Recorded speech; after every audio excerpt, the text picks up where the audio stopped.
ဘာလို့ဗီဒီယိုရိုက်နေတာတော့ရိုက်တာနေတာ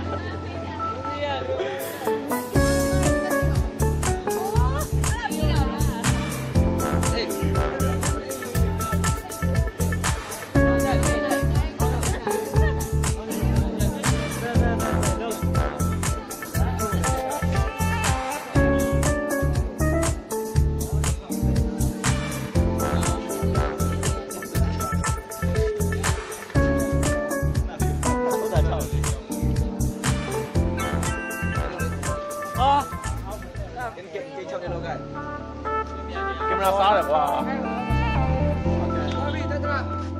ဘိုးကြီးဖြစ်ပါဒါတော့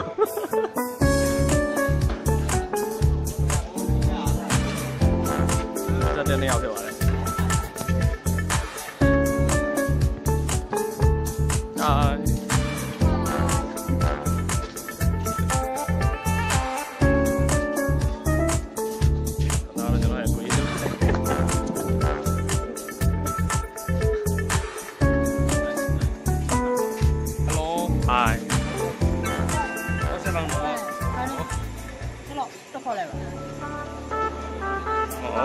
sorry